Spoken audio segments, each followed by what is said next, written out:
pleasing, Lord, to thee. And should I gain any praise, let it go to Calvary. With his blood he has saved me. With his power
I be this morning? If it wasn't for your grace and mercy, if it wasn't for your love for us, Lord, where would we be this morning? Oh, we must thank you and praise your name, Lord.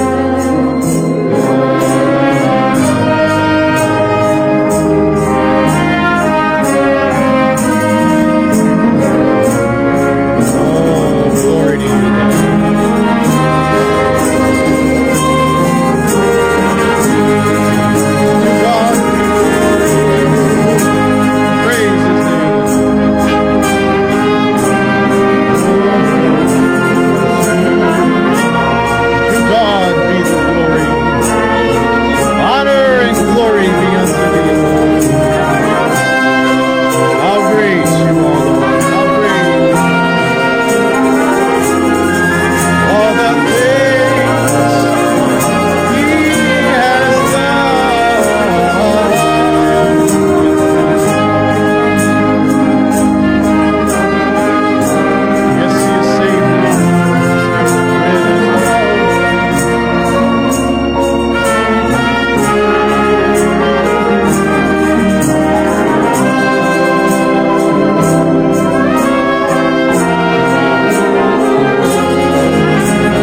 மாலை வணக்கம் நண்பர்களே. இன்றிரவு மீண்டுமா இங்கு இருப்பதற்கு நான் மிகவும் நன்றி உள்ளவனாயிருக்கிறேன். கொஞ்சம் முன்னர் தான் நான் இங்கிருந்து போனேன். நான் நினைக்கிறேன் சுமார் 4 மணிக்கு வெளியே போனேன். பின்னர் நாங்கள் இன்னும் சில நண்பர்களை காண சென்றோம்.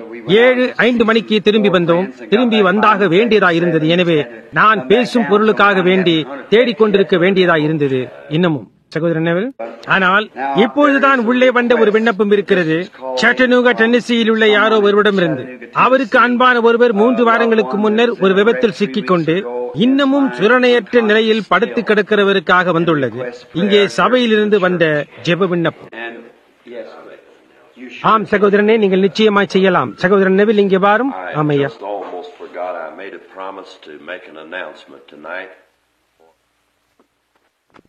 நாம் மெல்கிசேதேக்கை குறித்து அவர் யாராக இருந்தார் என்பதை பற்றி பேசிக் கொண்டிருந்தோம்.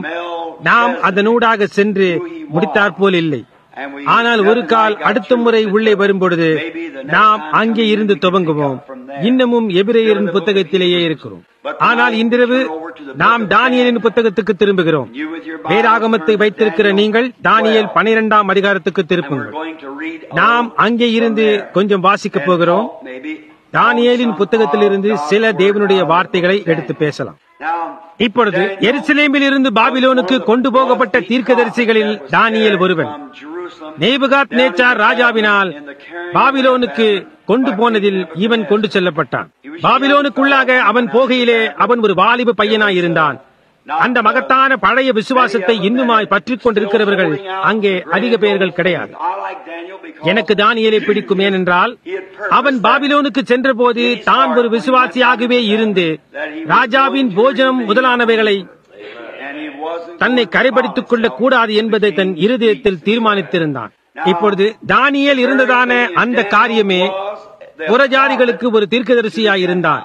எல்லா புறஜாதியாரின் காலமும் எழும்புகிறதையும் இருக்கின்றதையும் தானியேல் கண்டான். புறஜாதி தீர்க்கதரிசி என்று நாம் அழைக்கிறோமே, அதில் தானியேல் முதல் ஒருவனாக இருக்கிறான். அவன் தன்னில் தானே ஒரு புறஜாதியான அல்ல, ஆனால் அவன் புறஜாதியாரின் யுகத்தை துவக்கம் முதல் முடிவு மட்டுமாய் கண்டவன். பொன்னான தலையிலிருந்து இரும்பும் களிமண்ணுமான பாதமரைக்குமாய் கண்டான்.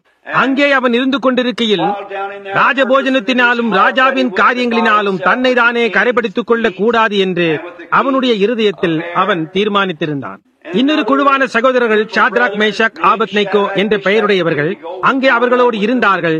அவர்கள் தீர்க்கதரிசிகள் அல்ல, ஆனால் விசுவாசிகளாயிருந்தனர். அவர்களும் கூட அவர்களுடைய இருதயத்தில் அவ்விதமாக தீர்மானித்திருந்தனர்.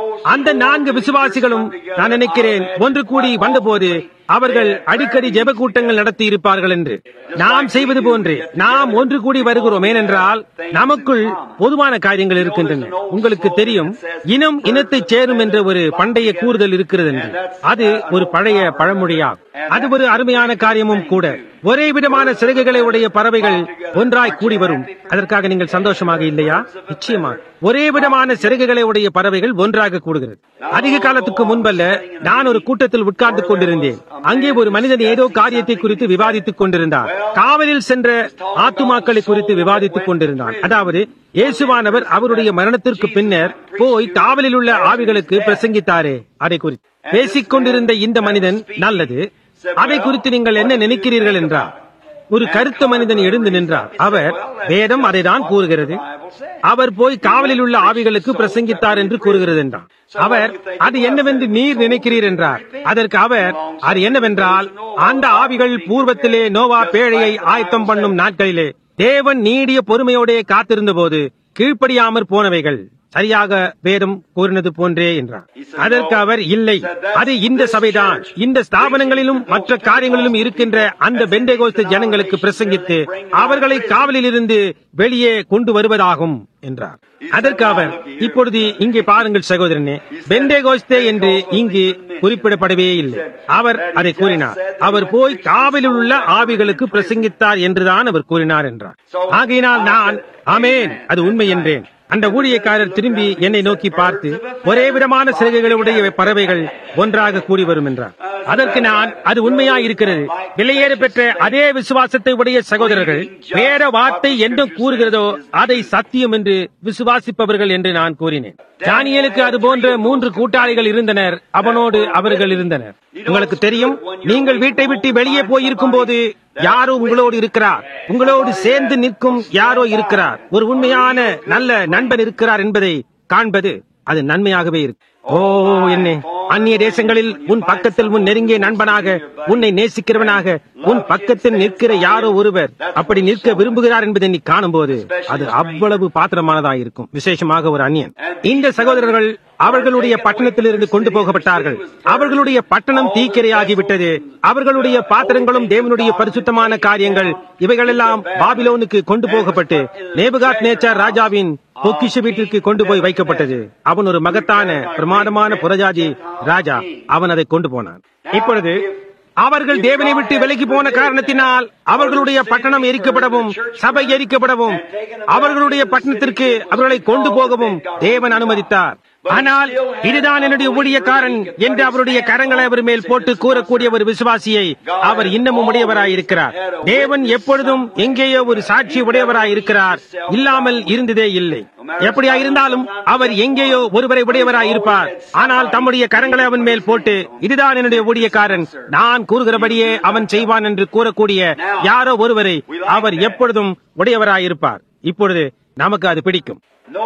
அப்படியானால் கவனியுங்கள், இந்த சகோதரர்கள் அங்கே இருந்த பொழுது அவர்கள் ஒரு சோதனைக்குள் ஆக்கப்பட்டனர். கர்த்தராகிய இயேசுவை அவருடைய சொந்த இரட்சகராக உண்மையாகவே ஏற்றுக்கொண்ட ஒரு உண்மையான விசுவாசிக்கு இது ஒரு மிக அழகான மாதிரியாய் இருக்கிறது. அவன் எப்பொழுதும் ஒரு சோதனைக்கு உட்படுத்தப்படுகிறான். சாத்தான் இன்னும் சோதிக்கின்ற அலுவலில் இருக்கிறான். உங்களுக்கு உதவி செய்வதற்காகவே அது வருகிறது. அது உங்களுடைய நன்மைக்கு. தேவனிடத்தில் வருகிற ஒவ்வொரு மகனும் சோதிக்கப்பட வேண்டும், சிருஷ்டிக்கப்பட வேண்டும், அடிக்கப்பட வேண்டும். வேறு வார்த்தைகளில் ஒரு சிறு அடியும் சரியாக்குதலும் கொடுக்க வேண்டும்.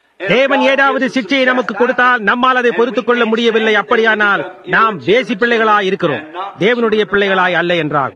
இப்பொழுது பரலோகத்துக்கு நேராக தன் முகத்தை உண்மையாகவே நோக்கி இருக்கிற எந்த ஒரு மனிதனும் இங்கே பூமியின் மேல் என்ன நடந்தாலும் அதை குறித்து அவனுக்கு அக்கறை இல்லை.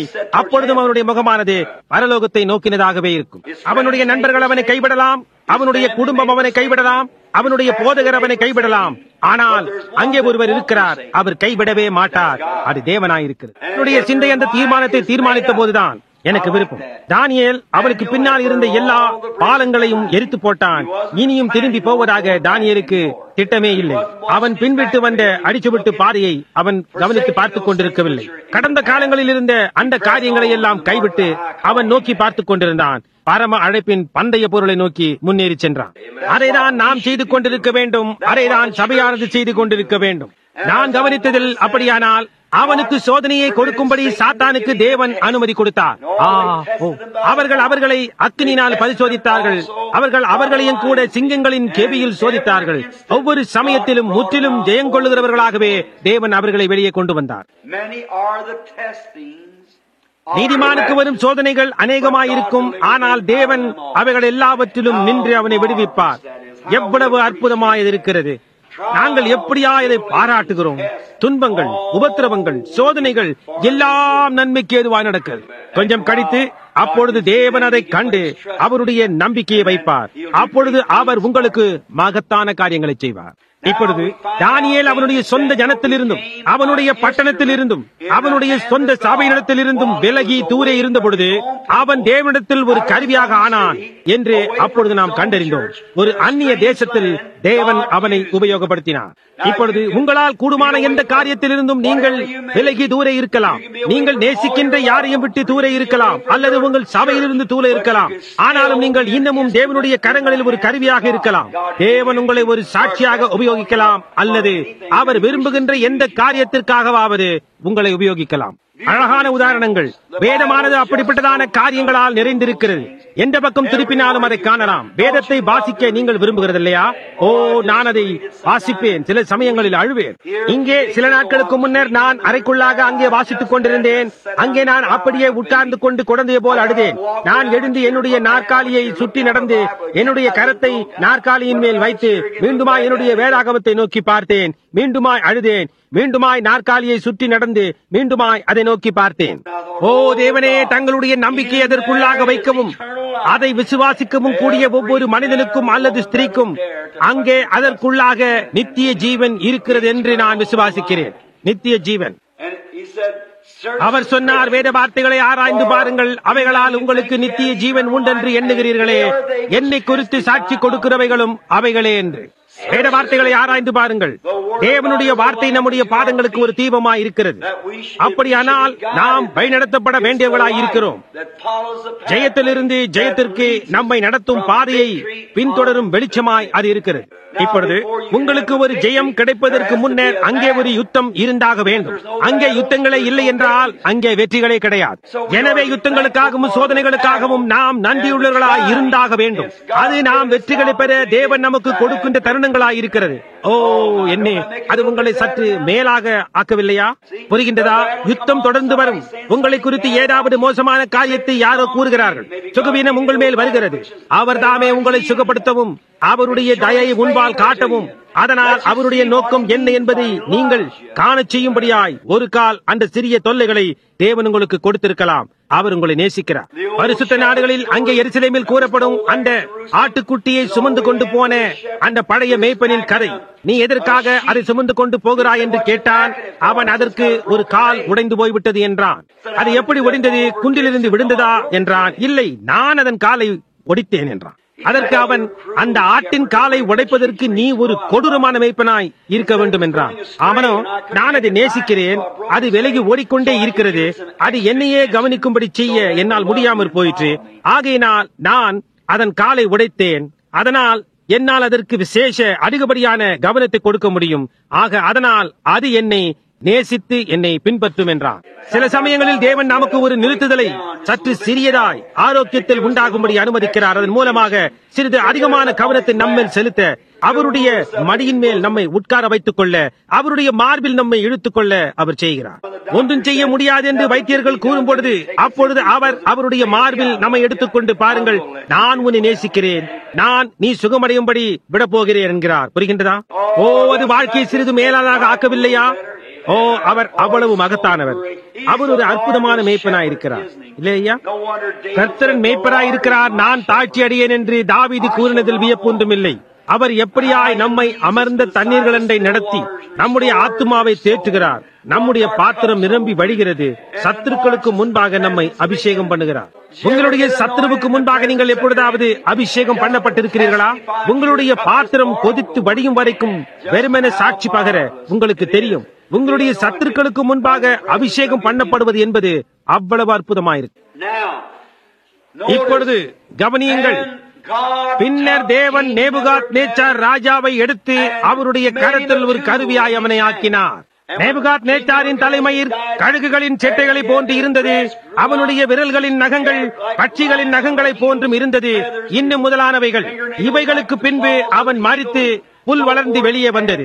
உண்மையான ராஜா யார் என்பதை அவன் அறியும்படியாய் தேவன் இதை செய்ய வேண்டியதாயிருந்தது. அவனுடைய மரணத்திற்கு பின்னர் அவனுடைய பேரன் பெல்ஷாத்சார் அவனுடைய பட்டத்திற்கு வந்தான். அதன் பின்னர் அவன் நேபுகாத் நேச்சாரை காட்டிலும் கொல்லாதவனாயிருந்தான். ஒரு நாள் அங்கே அவர்களுக்கு ஒரு மகத்தான விருந்து உண்டாயிருந்தது. அவர்களுடைய சட்டமன்ற அதிகாரிகளையும் மற்றெல்லா அதிகாரிகளையும் உள்ளே ஒரு மகத்தான கேளிக்கைக்காக அழைத்தார்கள். அவர்களுக்கு உண்டாயிருந்த அந்த கேளிக்கையிலே அவர்கள் போய் தேவனுடைய பாத்திரங்களை வெளியே கொண்டு வர செய்து அவைகளை எடுத்து தேவனை கேலி செய்வதற்காக அதில் திராட்சரசத்தை ஊற்றி அவர்களுடைய தேவனுக்கு வாழ்த்து கூறி அருந்தினார்கள். இப்பொழுது ஒரு மனிதன் இவ்வளவு தூரம் பிரயாணம் செய்ய அனுமதிக்கப்பட்டிருக்கிறான். ஆனால் அங்கே ஜீவனுக்கும் மரணத்துக்கும் இடையே ஒரு பிரிவினை கோடு இருக்கிறது. நீங்கள் அதை ஒருபோதும் கடந்து போக கூடாது. புரிகின்றதா? நீங்கள் உங்கள் புத்தியினத்தோடு கொஞ்சம் காலம் செல்லலாம், ஆனால் அந்த கோடு எங்கே இருக்கிறது என்பதை நீங்கள் அறிந்திருப்பது மேலாக இருக்கும். எந்த காரியத்திலாவது கர்த்தர் உங்களை எப்பொழுதாவது எச்சரித்திருக்கிறாரா? அவர் நம் எல்லாரையும் எச்சரிக்கிறார். அவர் இப்பொழுது அது போதுமானதா இருக்கிறது என்று அந்த எச்சரிப்பு லகானை இழுக்கிறார். அப்படியானால் நீங்கள் அந்த கோட்டை நோக்கி தாண்டுகிறதா இருந்தால் அப்பொழுதிலிருந்து நீங்கள் என்ன செய்து கொண்டிருக்கிறீர்கள் என்பதை கவனிப்பது மேலாக இருக்கும். அந்த இரவு தேவன் அந்த எச்சரிப்பு லகானை அவன் மேல் இழுத்த போது அவன் அதற்கு செவி கொடுக்கவில்லை. அங்கே போய் கர்த்தருடைய பாத்திரங்களை கொண்டு வந்து அவர்களுடைய தேவர்களுக்கு வாழ்த்து கூறி அவைகளில் மதுபானத்தை ஊற்றி பருகினார்கள். பின்னர் அங்கே ஒரு கையிருப்பு வானத்திலிருந்து இறங்கி கீழே வந்து அந்த சுவத்தின் மேல் மேனே மேனே தெக்கேல் உப்பார்த்தின் என்று எழுதியது. அதன் அர்த்தம் நீ தராசிலே நிறுக்கப்பட்டு குறைவுள்ளவனாய் காணப்படுகிறாய் என்பதாகும். ஒருவராலும் அதை வியாக்கியானிக்க முடியவில்லை. அது அறியாத பாஷையாயிருந்தது. அங்கே ஒரு மனிதன் இருந்தான். தானியேல் வியாக்கியானிக்கும் மரத்தை உடையவனாயிருந்தான். எனவே அவன் இறங்கி வந்து வியாக்கியானித்து என்ன சம்பவிக்கும் என்று ராஜாவிடம் கூறினான். அங்கே தேவன் அந்த தேசத்தை பாபிலோனை அழித்தார். தானியேல் அங்கே இருக்கின்ற வேளையிலே அவன் மகத்தான தரிசனங்களை கண்டு புறஜாதி ராஜ்யத்தின் முடிவை ஒழுங்கில் ஏற்படுத்தியும் அறிந்தும் இருக்கிறதான இன்றைக்கு நமக்கு உண்டாயிருக்கிற இந்த மகத்தான ஆறுதலுக்காக அவைகளை குறித்து எழுதி வைத்திருக்கிறார். எவ்வளவு பரிபூர்ணம் என்று கவனியுங்கள். இப்பொழுது அதை நெருக்கமாய் கொண்டு வாருங்கள். அவன் ராஜாவின் சொப்பனத்தை வியாக்கியானித்த போது அவன் முதலாவதாக அந்த சிலை வெளிவயலில் நின்று கொண்டிருக்கிறதை கண்டான். அவன் ஒரு ஆவிக்குரிய மனிதனாயிருந்தான். அவன் சொப்பனங்கள் கண்டான், தரிசனங்கள் கண்டான், சொப்பனங்களை வியாக்கியானித்தான். தேவன் அவனோடு இருந்தார். யாவரும் அதை அறிந்தும் கூட இருந்தனர். அவன் தரிசனத்தை கண்டபோது தலை பொன்னாகவும் மார்பு வெள்ளியாகவும் வெண்கல தொடைகளும் இரும்பு பாதங்களையும் கண்டான். ஒவ்வொரு ராஜ்யமும் சிறிது கடினமாக இருக்கிறதை கவனியுங்கள். நேபுகாத் ராஜாவின் ராஜ்யம் பொன்னான தலையாய் இருந்தது. அவன் அதை வியாக்கியானித்து அந்த ராஜ்யங்கள் எப்படி முடிவு மட்டுமாய் ஒன்றை ஒன்று மேற்கொண்டு வரும் என்று கூறினான். பின்னர் கவனியுங்கள், மிகவும் மிருதுவான பொன்னில் இருந்து அடுத்தது வெள்ளியாயிருந்தது. அதற்கு அடுத்தது வெண்கலமாக இருந்தது. அதற்கு அடுத்தது இரும்பாக இருந்தது. கடினமாய் குளுமையாய் விலகி போயிற்று. பின்னர் கவனியுங்கள், இவை எல்லாவற்றின் மத்தியிலும் கைகளினால் பெயர்க்கப்படாததும் மலையிலிருந்து வெட்டப்பட்டதுமான கல் வரும் வரைக்குமாய் அந்த சிலையை தானியேல் பார்த்துக் கொண்டிருந்தான். அது உருண்டு வந்து அந்த சிலையின் மேல் மோதி அதை நொறுக்கி கோடை காலத்தில் கோதுமை போரடிக்கிற களத்திலிருந்து பறந்து போகிற பதரை போல் ஆகிற்று. காற்றானது அவைகளை அடித்துக் கொண்டு போயிற்று. அந்த கல்லோவென்றால் வளர்ந்து ஒரு பெரிய பர்வதமாகி பூமி எல்லாவற்றையும் கடலையும் நிரப்பிற்று. அது கர்த்தராகிய இயேசு கிறிஸ்துவின் வருகையாயிருக்கிறது. அது இப்பொழுது சமீபமாக இருக்கிறது. அவன் தொடர்ந்து கூறுகிறான், ஒரு நாள் அவன் ஆற்றங்கரையில் இருந்த பொழுது அவன் ஒரு ஞான திருஷ்டி அடைந்து ஒரு தரிசனத்தை கண்டான். அவனோடு அநேகர் இருந்தனர். அவர்கள் அந்த தரிசனத்தை காணவில்லை. ஏனென்றால் அது தானியேலுக்கு மட்டும்தான் கொடுக்கப்பட்டது. உங்களுக்கு அது புரிகின்றதா? யாராவது உன் பக்கத்தில் நின்று கொண்டு உன்னுடைய ஜீவனை ரட்சிக்கும்படியாக உன்னால் காண முடியாத காரியங்களை பார்த்துக் கொண்டிருப்பார்கள். அது உண்மை. நான் அதை விசுவாசிப்பதில்லை. ஒரு காரியத்தையும் ஒருபோதும் கண்டதே இல்லை என்று யாரோ கூறினார்கள். ஏனென்றால் நீங்கள் காணும்படியாக அது உங்களுக்காக இல்லை. பவுலோடு சென்ற ஜனங்கள் பவுல் குதிரையின் மேலிருந்து தாக்கப்பட்ட போது அவன் கீழே தரையில் புழுதியில் விட வேண்டியதாக இருந்தது. சேற்றினில் விழுந்தது போன்று புழுதியில் விழுந்தான். அவர்களில் ஒருவனும் அந்த சத்தத்தை கேட்கவும் இல்லை அல்லது அந்த தரிசனத்தை காணவும் இல்லை. ஆனால் பவுலோ அதை கண்டான். அந்த நட்சத்திரமானது ஒவ்வொரு விண்வெளி ஆராய்ச்சி கூடத்தையும் கடந்து சென்ற போது அந்த ஞானிகளை தவிர வேறொருவராலும் அதை காண முடியவில்லை. அந்த விதமாய் அநேக காரியங்களை சில குறிப்பிட்ட ஜனங்கள் காணும்படியாக வைத்திருக்கிறார். மற்றவர்களால் அதை காண முடியாது. நான் அதை நேசிக்கிறேன். தேவன் அவருடைய எல்லையற்ற ஞானத்தில் சில குறிப்பிட்ட காரியங்கள் சம்பவிக்கும்படியாக முன்குறித்திருக்கிறார் அல்லது முன் நியமித்திருக்கிறார். உனக்கு பக்கத்தில் உட்கார்ந்திருக்கிற நபருக்கு அது சம்பவிக்கலாம். நீயோ அதை குறித்து ஒன்றுமே அறியாதிருப்பாய். தோத்தானில் பாருங்கள். எலியா தோத்தானில் இருந்த பொழுது அந்நியர்களான சீரியரின் சேனையானது அவர்களை அப்படியே வளைத்துக் கொண்டது. தீர்க்கதரிசியாகிய எலியாவை அவர்கள் தேடிக்கொண்டிருந்தனர். ஏனென்றால் யுத்தம் செய்யும்படியாக சீரியர்கள் ஒவ்வொரு முறை இஸ்ரவேலின் மேல் வரும்பொழுதும் இஸ்ரவேலர்கள் அவர்களுக்கு பரிவிருக்கிறார்கள் என்பதை அவர்கள் கண்டறிந்தார்கள். எனவே சீரியாவின் ராஜா அவர்களை அழைத்து, இப்பொழுது ஒரு நிமிடம் பொறுங்கள், நம் சார்பாக யார் இருக்கிறார்கள்? இஸ்ரவேலின் சார்பாக யார் இருக்கிறார்கள்? என்னுடைய கூட்டத்தில் இருக்கிற யாரோ வேவுக்காரனா இருந்து இஸ்ரவேலிடத்தில் போய் நாம் எங்கே வருகிறோம் என்று கூறுகிறார்கள். ஏனென்றால் அவர்கள் எப்பொழுதும் நமக்காக காத்துக் கொண்டிருக்கிறார்கள் என்று கூறினான். யாரோ ஒரு மனிதனுக்கு அவனை குறித்து ஒரு சிறிய ஆவிக்கேதுவானதை உடையவனா இருந்தான். அவன் அப்படி இல்லை என் தகப்பனே, அது தீர்க்கதரிசியாகிய எலியாதான். உம்முடைய அடுத்த அசைவாய் நீர் என்ன செய்ய போகிறீர் என்பதை அவனுடைய படுக்கை அறையில் அவன் அறிந்து கொள்ளுகிறான் என்று கூறினான். ஆமென்.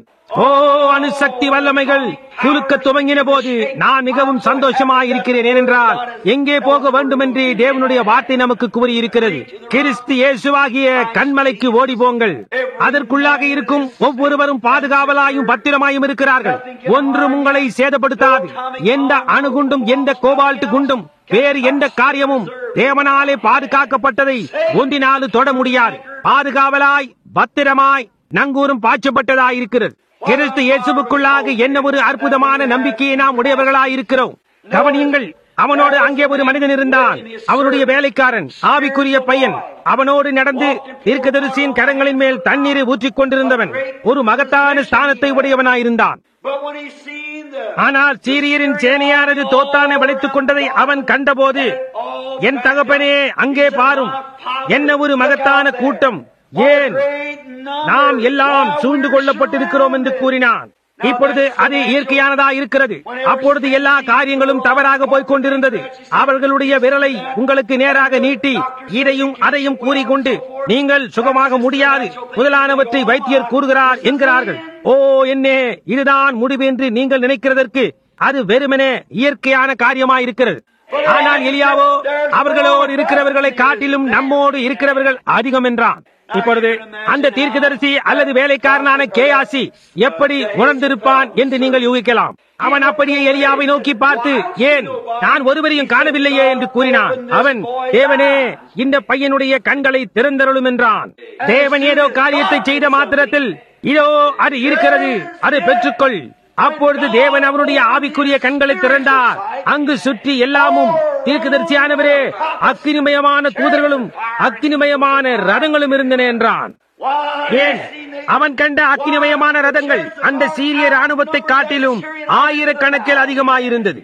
மலைகள் அக்கினிமயமாயிருந்தது. அக்கினிமயமான தூதர்கள், அக்கினிமயமான குதிரைகள், அக்கினிமயமான ரதங்கள்.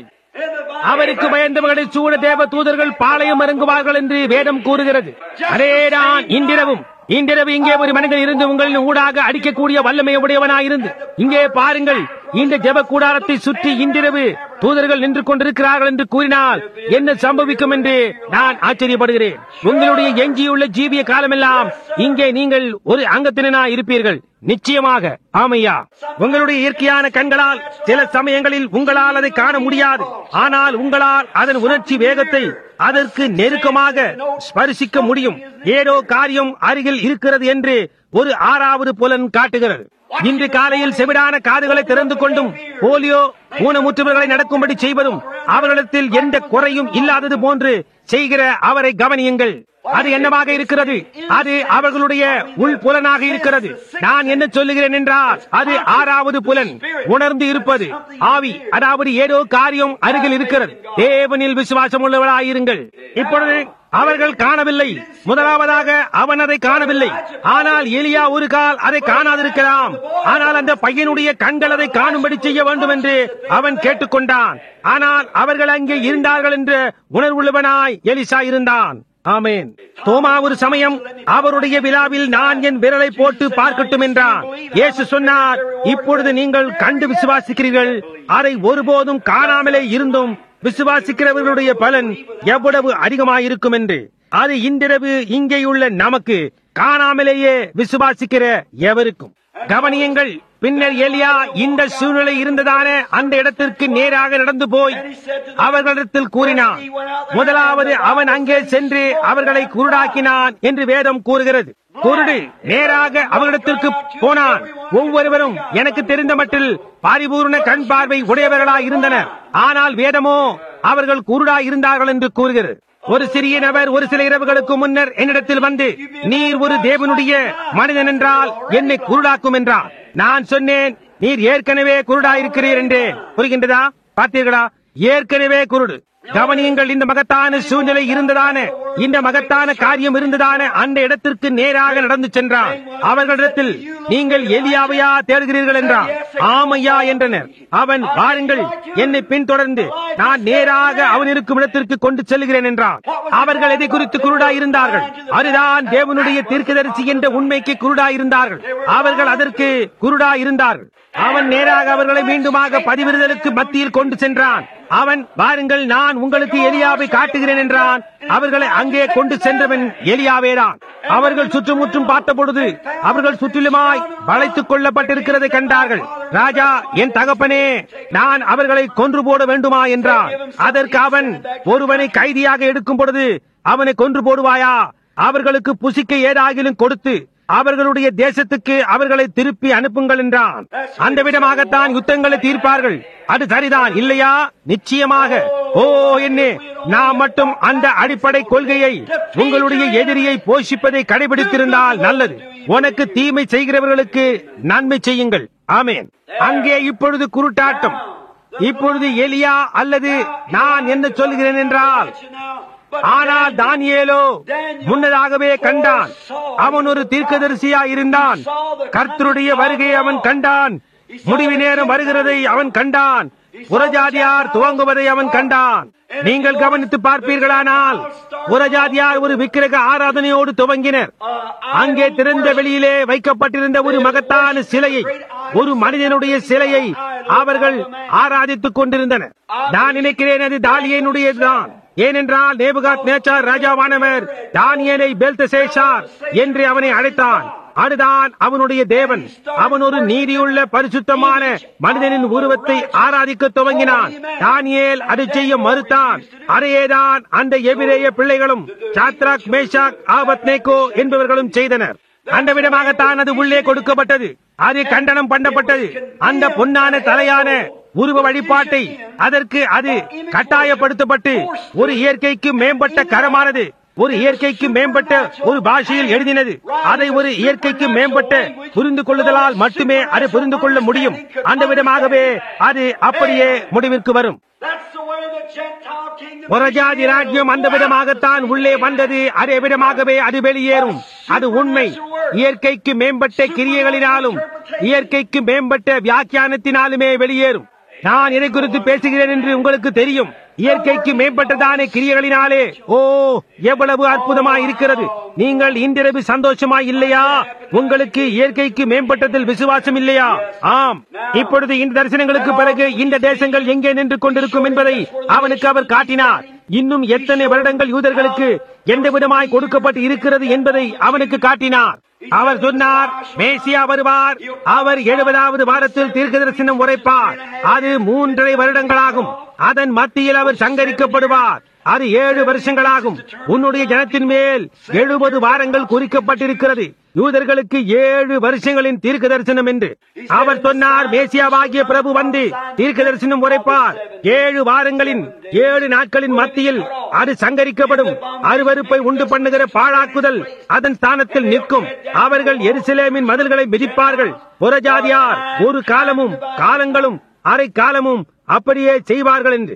இப்பொழுது மேசியா வரும்பொழுது இயேசு அவர் சரியாக 3.5 வருடங்கள் பிரசங்கித்து ஒரு பலிக்காக அவர் சங்கரிக்கப்பட்டார். அன்றாட காணிக்கையானது நீக்கி போடப்பட்டது.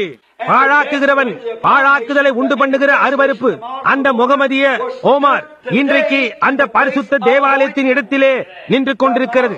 சரியாக தேவாலயம் இருந்த அதே இடத்தில் ஓமாரின் முகமதிய தொடுகை ஸ்தானம் நிற்கிறது. அவர் சொன்னார், அதாவது புறஜாதியாரின் காலம் முடிந்து தீரு மட்டும் அவர்கள் எருசலேமின் மதில்களை எருசலேமை மிதிப்பார்கள் என்று. ஆனால் புறஜாதியாரின் முடிவில் அங்கே யூதர்களுக்கு இன்னும் 3.5 வருடங்கள் இருக்கும். இப்பொழுது தீர்க்க தரிசன வரலாற்றின் மிக முக்கிய காரியங்களில் ஒன்றை கவனியுங்கள். வேதாகமத்தின் தீர்க்க தரிசனத்தை நான் அறிந்திருக்கிறேன் என்று உரிமை கோரவில்லை. ஆனால் இதுவோ தினசரி செய்தித்தாளை வாசிப்பது போன்று அவ்வளவு தெளிவாக இருக்கின்றது. நாம் இங்கே என்ன வாசிக்கிறோமோ அது சத்தியம் என்று அறிந்திருக்கிறோம். கவனியுங்கள். 2000 ஆம் 2500 வருஷங்களுக்கு முன்னர் வானத்தின் கீழ் இருக்கின்ற அத்தனை தேசங்களுக்கும் யூதர்கள் சிதறடிக்கப்பட்டார்கள். அவர்களை திருப்பி கொண்டு வர தேவன் பார்வோனின் இருதயத்தை கடினப்படுத்தினது போல அவர் ஹிட்லரின் இருதயம், முசோலினின் இருதயம், இன்னும் மற்றவர்களுடையதையும் அவர்கள் திரும்பி பலஸ்தீனாவுக்கு போகும் வரைக்குமாய் தேவன் கடினப்படுத்தினார். திரும்பி வந்து அவர்களுக்கு மீண்டும் ஒரு தேசத்தை அவர்கள் உண்டு பண்ணி கொண்டார்கள். 1947 ஆண்டு மே மாதம் 6ஆம் தேதி அன்று யூத கொடியானது இஸ்ரவேலின் மேல் 2500 வருடங்களுக்கு பின்னர் முதல் முறையாக ஏற்றப்பட்டது. உலகத்தில் மிகவும் பழமையான கொடியானது 2500 வருடங்களுக்கு பின்னர் முதல் முறையாக ஏற்றப்பட்டது. கடைசி நாட்களில் எருசலேமின் மேல் அவர் ஒரு கொடியை ஏற்றுவேன் என்று கூறினார். காலம் சமீபமாய் இருக்கிறது என்பதை காட்டும்படியாக. கவனியுங்கள், அதிக காலத்துக்கு முன்பல்ல, அண்டை எடுக்கப்பட்ட ஒரு புகைப்பட தீர்க்கதரிசன தொடர்காட்சியை நான் பார்த்தேன். ஆயிரமாய் அவர்கள் யூதர்களை ஆகாய விமானத்தில் கொண்டு வந்து கொண்டிருந்தனர். நீங்கள் அதை பத்திரிகை முதலானவற்றில் பார்த்திருப்பீர்கள். லுக் லைஃப் பத்திரிகைகளில் அதை பிரசுரித்தன. ஆயிரக்கணக்கான யூதர்கள் திரும்பி வந்து கொண்டிருந்தனர். அவர்கள் வருகிறவர்களை பார்த்து, நீங்கள் எதற்காக திரும்பி வருகிறீர்கள் என்று கேட்டனர். வயதான முடமான ஜனங்களை அவர்களுடைய முதுகின் மேல் வாலிபமானவர்கள் சுமந்து கொண்டு வந்தனர். நீங்கள் தாய்நாட்டுக்கு மறிப்பதற்காக வருகிறீர்களா என்று கேட்டனர். அதற்கு அவர்கள், இல்லை, மேசியாவை காண்பதற்காக நாங்கள் வருகிறோம் என்றார்கள். அத்தி மரம் அதில் இளங்களை துளிர்விடுவதை நீங்கள் காணும் பொழுது, மற்ற எல்லா மரங்கள் எல்லாம் அதன் இளங்களை துளிர்விடுவதை நீங்கள் காணும் பொழுது, காலம் சமீபமாய் இருக்கிறது, அல்லது வசந்த காலம், கோடை காலம் சமீபமாய் இருக்கிறது என்று அறிந்திருக்கிறீர்கள். எனவே இந்த காரியங்கள் சம்பவிக்க நீங்கள் காணும் பொழுது உங்கள் தலைகளை உயர்த்துங்கள், உங்களுடைய மீட்பு நெருங்கி வந்து கொண்டிருக்கிறது என்று இயேசு கூறினார். இன்றிரவு இந்த உலகமானது கம்யூனிசத்தால் தேன் கூடு கட்டினது போன்று இருக்கிறது போல. கொஞ்ச நேரத்துக்கு முன்னர் நான் ஒரு மனிதனிடத்தில் பேசிக் கொண்டிருந்தேன். நான் அறிந்துள்ளபடியாய் சிறந்த அதிகாரிகளில் ஒருவர் என்று நான் நம்புகிறேன். இந்த தேசம், கம்யூனிசம், இவைகளை குறித்த காரியங்களை அவர்கள் பேசின போது உங்களுடைய கால் முட்டிகள் நடுக்கம் காணும். உண்மை எப்படியாய் அது தேன்கூடு போன்று கட்டி இருக்கிறது என்பது. இனிமேல் ஸ்திரமாய் எதுவுமே கிடையாது. நம்முடைய சொந்த தேசத்திலும் கூட அது கஷ்டம். ஸ்திரமாய் நிற்கும் என்று நான் அறிந்துள்ள ஒரே ஒரு காரியம் அங்கே இருக்கிறது. அதுதான் கன்மலையாகிய இயேசு கிறிஸ்து. நாம் அசைவில்லாத ஒரு ராஜ்யத்தை பெற்றிருக்கிறோம். இந்த நாளிலே மற்றெல்லா காரியங்களும் விழுந்து கொண்டிருக்கும் பொழுது நமக்கு ஒரு திட அஸ்திபாரமான கர்த்தராகிய இயேசு கிறிஸ்து இருக்கிறார். அதற்குள்ளாக வாருங்கள் நண்பர்களே. புயலின் நேரத்திலே அது ஒரு அடைக்கலமாக இருக்கிறது. என்ன ஒரு அற்புதமான காரியம்! இவைகளெல்லாம் நிறைவேறுதலுக்கு வருகிறதை அவன் கண்டான். இப்பொழுது நாம் யூதர்களை பார்க்கிறோம். வேதம் கூறுகிறது, அது ஒரு ரோஜாவை போன்று பூ பூக்கும். எப்படியாய் அவர்கள் அந்த தேசத்தை நீர் பாய்ச்சலாக்கினார்கள். அந்த நாளிலே அதற்கு வடக்கிலிருந்து தண்ணீர் வரும் என்று தீர்க்கதரிசி பேசி கூறியிருக்கிறான். அப்பொழுது அங்கே தண்ணீரே கிடையாது. அப்பொழுது அங்கே ஊற்று ஏதும் கிடையாது. ஆனால் கடந்த சில வருஷங்களில் அங்கே ஒரு பீச்சு கொண்டு அடிக்கும் தண்ணீர் வெளிவந்து அந்த பள்ளத்தாக்கிற்கு நீர் பாய்ச்சுகிறது. அவர்களுடைய நீர் பாய்ச்சல் உலகத்திலேயே அதனுடைய அளவிற்கு மகத்தான விவசாய ஸ்தலங்களில் ஒன்றாக இருக்கிறது. இந்த மகத்தான எல்லா ரசாயன பொருட்களும் அங்கேயே சவக்கடலுக்குள்ளாக இருக்கிறது. அங்கே அதன் அடியில் போதுமான ரசாயன பொருட்கள் இருக்கிறது. உலகத்தின் எல்லா செல்வத்தாலும் அதை வாங்க முடியாது. ரசாயன பொருட்கள், யுரேனியம், மற்றெல்லா காரியங்களும் சரியாக சவக்கடலின் அடியில் இருக்கிறது. அது இப்பொழுது இஸ்ரவேலுக்கு சொந்தமானதாக இருக்கிறது. அத்தி மரமான துளிர்விட்டு இளங்களை தோன்றுகிறது. அது மட்டுமல்ல, மற்ற மரங்களும் கூட துளிர்விட்டு இளங்களை தோன்றுகிறது. கம்யூனிஸ்டுகள் துளிர்விட்டு இளங்களை தோன்றுகிறது. அண்டி கிறிஸ்து துளிர்விட்டு இளங்களை தோன்றுகிறது. தேவசபை துளிர்விட்டு இளங்களை தோன்றுகிறது. அவள் மீண்டுமாய் தன்னுடைய வல்லமையில் துளித்து வருகிறாள். அதன் ஒரு பகுதியை பச்சை புழுக்கள் தின்று போட்டன. அதன் ஒரு பகுதியை பச்சை கிளிகள் தின்று போட்டன. அதன் ஒரு பகுதியை கொக்கி புழுக்கள் தின்று போட்டன. அதில் ஒரு பகுதியை முச்சுக்கொட்டை பூச்சிகள் தின்று போட்டன. ஆனால் அது மீண்டுமாய் ஜீவிக்கும் என்று தேவன் கூறுகிறார். அவள் இப்பொழுது துளிர்விட்டு அதிலே இளங்களை தோன்றுகிறது. மரங்கள் துளிர்விட்டு அதிலே இளங்களை தோன்றுகிறது. தானியேல் முன்கூட்டியே அதை கண்டு களி கூர்ந்தான்.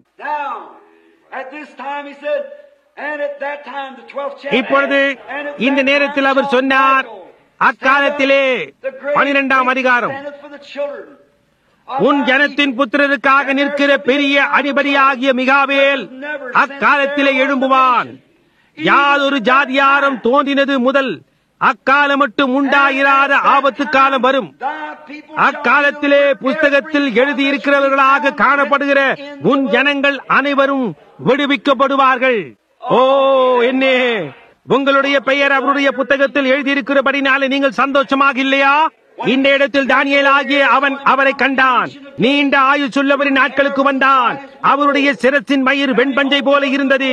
அவர் புத்தகங்களை திறந்தார். புத்தகங்களில் எழுதப்பட்டிருக்கிறவர்களின் படியே அவர்கள் ஒவ்வொரு மனிதனும் நியாயம் தீர்க்கப்பட்டான். மகத்தான வெள்ளை சிங்காசன நியாய தீர்ப்பு.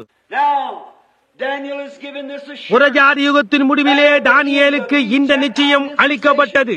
நீங்கள் வீட்டிற்கு போகும்போது நாளைக்கு 11ஆம் அதிகாரத்தை வாசியுங்கள். எப்படி வடதிசை ராஜா வருகிறார் என்று உங்களால் காண முடியும். அது ருஷ்யாவை தவிர வேறொன்றுமில்லை. ஒரு சுழல் காற்றை போல் அதற்கு எதிராக அழுத்தும்படியாக கீழே வருகிறது.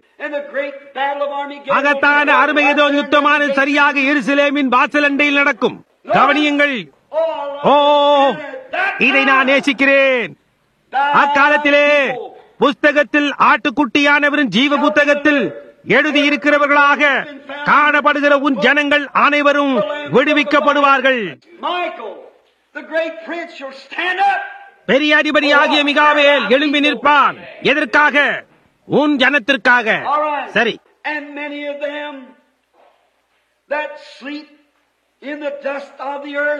பூமியின் தூளிலே நித்திரை பண்ணுகிறவர்களாகிய அநேகர் எழுந்திருப்பார்கள். எப்பொழுது? இந்த காலங்கள் சம்பவிக்கும் பொழுது சிலர் நித்திய ஜீவனுக்கும் சிலர் நித்திய நிந்தைக்கும் இகழ்ச்சிக்கும் எழுந்திருப்பார்கள்.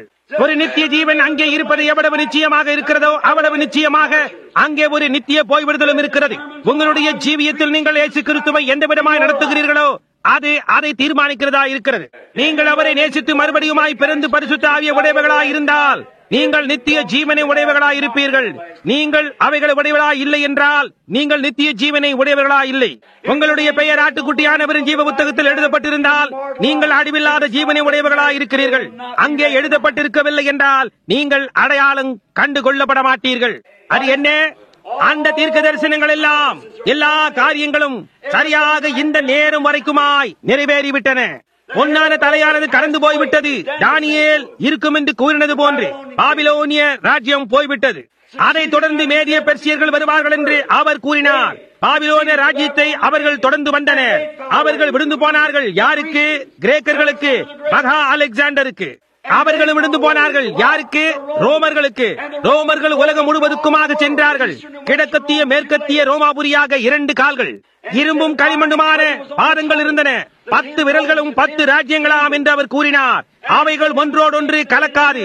அவர்கள் ஒருவர் இன்னொருவரோடு கலப்பு திருமணம் செய்து கொள்வார்கள். ரோமானிசமும் புரொட்டஸ்டன்டிசமும் என்று அவர் கூறினார். இந்த காரியமானது நடந்து கொண்டிருக்கின்றதான அந்த நாளில் கரங்களால் பெயர்க்கப்படாத மலையிலிருந்து வெட்டப்பட்ட கல் அப்பொழுது உருண்டு உள்ளே வந்து அந்த காரியத்தை துண்டு துண்டுகளாக உடைத்தது. அந்த உருவ சிலைக்கு அதுதான் சம்பவித்தது. எனவே என் சகோதரரே, நமக்கு இன்றிரவு தொல்லைகள் இருக்கிறது. யுத்தங்களும் யுத்தங்களின் செய்தியும் பல இடங்களில் பூமி அதிர்ச்சிகளும் இடுக்கமான நேரமும் ஜாதிகளிடையே தத்தளிப்பும் உண்டாகும். நான் கடல் கடந்து இப்பொழுதுதான் வந்திருக்கிறேன். அவர்களுடைய காலணிகளுக்குள்ளே நடுங்கிக் கொண்டிருக்கிற தேசங்களை தவிர நான் வேறு ஒன்றையும் காணவில்லை. அடுத்து என்ன சம்பவிக்க போகிறது என்று அவர்கள் அறியாதிருக்கிறார்கள். ஆனால் அடுத்து என்ன சம்பவிக்க போகிறது என்பதை நாம் இன்றிரவு அறிந்திருக்கிறபடியினால் நாம் நன்றி உள்ளவர்களாய் இருக்க வேண்டும் அல்லவா? கர்த்தராகிய இயேசு கிறிஸ்து மகிமையும் கனமும் பொருந்தினவராய் 2ஆம் முறை வருவார். ஆட்டுக்குட்டியானவர் ஜீவ புத்தகத்தில் பெயர் எழுதப்பட்டவர்களாய் காணப்படுகின்ற ஒவ்வொரு ஆணும் பெண்ணும் அவர்களுடைய அருமையானவருடன் நாடு ஆகாயத்தில் ஆண்டவரை சந்திக்கும்படியாய் எழும்பி வருவார்கள். ஓ, என்ன ஒரு அதிசயமான காரியம்! அந்த காரணத்தினால் தான் நாம் இயேசு கிறிஸ்துவின் நீதியோடு ரத்தமும் தவிர அதற்கு குறைவானதின் மேல் நம்முடைய நம்பிக்கை கட்டப்படவில்லை. என்னுடைய ஆத்துமாவை சுற்றிலும் வழிவிட்டாலும் அவரே நம்முடைய நம்பிக்கையும் தாபரவுமாயிருக்கிறார். பெரிய அதிபதியாக மிகாவேல் அக்காலத்தில் எழும்பி நிற்பார். நிச்சயமாக மிகாயேல் கிறிஸ்துவாயிருந்தார். பரலோகத்தில் தூதர்களின் யுத்தத்தில் சாத்தானோடு யுத்தம் பண்ணினவர் அவரே. சாத்தானும் மிகாயேலும் ஒருவர் இன்னொருவருக்கு எதிராய் யுத்தம் செய்தார்கள். இப்பொழுது அக்காலத்திலே புத்தகத்தில் எழுதியிருக்கிறவர்களாக காணப்படுகிற அனைவரும் விடுவிக்கப்படுவார்கள். நீதியை நடப்பித்தவர்கள்.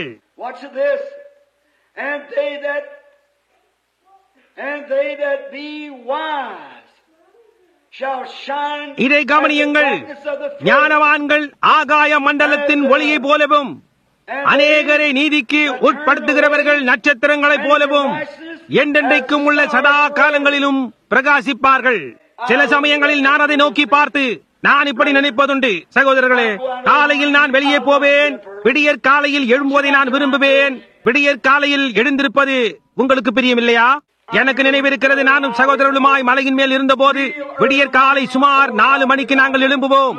அங்கே பின்னாக நோக்கி பார்த்தால் விடிவெள்ளி நட்சத்திரம் தொங்கிக் கொண்டிருக்கும். நாள் விடிவதற்கு முன்னதாக அங்கே உண்மையான இருட்டாகிவிடும். இருள் இப்பொழுது ஒன்று கூடுகிறதை நாம் காண்கிறோம். அது என்ன?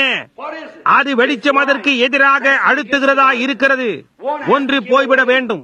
இரவெல்லாம் ஊடாக ஓடிக்கொண்டிருக்கின்ற ஊர்ந்து செல்லும் எல்லா காரியங்களும் சூரியன் எழும்பி வந்து அது பிரகாசிக்க துவங்கியதும் அவைகள் அடைக்கலத்திற்கு போய்விடும். இரவும் வெளிச்சமும் ஒரே கட்டடத்தில் ஜீவிக்க முடியாது. அது ஒன்று இருட்டாக இருக்கும் அல்லது அது வெளிச்சமாய் இருக்கும். இருளை காட்டிலும் வெளிச்சம் அவ்வளவு அதிகமான வல்லமை உடையதாக இருக்கிறது. அதே விதமாக கிறிஸ்துவும் உலகத்தின் எதிரிகளை பார்க்கிலும் அவ்வளவு வல்லமை பொருந்தினவராய் இருக்கிறார். இப்பொழுது வெளிச்சம் வர துவங்கினால் அது இருளை இருகச் செய்யும் என்று நாம் விஞ்ஞானிகளால் போதிக்கப்பட்டிருக்கிறோம். இருளானது வெளிச்சத்தோடு போராடும்படி அதனுடைய எல்லா கூட்டாளிகளும் ஒன்று திரட்டுகிறது. ஆனால் வெளிச்சமானது மேற்கொண்டு வெளியே வருகின்றது. கடைசி நாட்களில் கர்ஜிக்கிற சிங்கம் போல சுற்றி கொண்டிருப்பான் என்று வேதம் கூறுகின்றது. அவனுடைய எல்லா எதிராளிகளையும் அவனுடைய எல்லா நண்பர்களையும் நம்முடைய எதிராளிகளையும் ஒன்றாக திரட்டி அவர்களை ஒன்றாக கூட்டி சேர்க்கிறான்.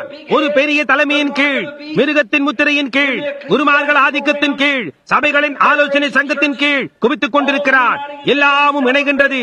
அவர்களை ஒரு மகத்தான அமைப்பாய் கத்தோலிசத்தை போன்று ஆக்கிக் கொண்டிருக்கிறது. உலக சாம்ராஜ்யங்கள் அவர்களுக்குள்ளாக ஒன்று கூடி இணைகின்றனர். அங்கே அவர்களுக்கு மேல் ஒரு பெரிய தலைமையை கம்யூனிசம் என்று அழைக்கப்படுகின்ற அரசியல் ஆதிக்கத்துக்குள் உருவாக்கி கொண்டிருக்கின்றனர். தேவனுடைய வெளிச்சமான தொடர்ந்து அடித்துக் கொண்டிருக்கின்றது. அதை செய்வதற்கு அதே நேரத்தில் என்ன சம்பவித்துக் கொண்டிருக்கிறது? கிறிஸ்தவ சபை ஜீவிக்கின்ற தேவனுடைய சபையானது அபிஷேகம் பண்ணப்படுகின்றது. வல்லமை அவளுக்கு வந்து கொண்டிருக்கிறது. அவள் பரிசுத்த ஆவியை பெற்றுக் கொள்கிறாள். கடந்த வருடம் முழு சுவிசேஷ ஆதிக்கத்தில் 10,500,000 பேர்கள் மனம் மாறினார்களாம். வருஷா வருஷங்களாக மகத்தாக தேசத்தை வாரிக்கொண்டதாக இருக்கிறது. நாங்கள் இதற்கு மேல் கூட்டில் இல்லை. நாங்கள் ஒரு நிழலான அல்லேலூயா உலாவும் பாதையில் இருக்கிறோம். நாங்கள் இனி கொட்டகைக்குள்ளாக இருக்க போவதில்லை. முழு சுவிசேஷ ஊழியங்களில் 10,500,000 பேர்கள் மனம் மாறினார்கள். கத்தோலிசம் மற்றவைகளை எல்லாம் மிஞ்சிவிட்டார்கள். ஓ என்ன, அது என்ன? வெளிச்சம் ஒன்று சேர்ந்து வருகிறது. மகத்தான சுகமளிக்கும் ஆராதனைகள் உலகத்தையே வாரி கொண்டு வந்தது. அல்லேலூயா. அங்கே உள்ளாக பார்மோசாவில் சுகமளிக்கும் ஆராதனை கூட்டங்கள் நடந்து கொண்டிருக்கின்றன. அங்கே கீழாக ஜப்பானில் சுகமளிக்கும் ஆராதனை கூட்டங்கள் நடந்து கொண்டிருக்கின்றன. உறைந்து போகும் இடமான மனதுருவத்தில் சுகமளிக்கும் ஆராதனைகள் நடந்து கொண்டிருக்கின்றன. உலகத்தை சுற்றிலுமாய் சுகமளிக்கும் ஆராதனைகள் நடந்து கொண்டிருக்கின்றன. ஹல்லேலூயா.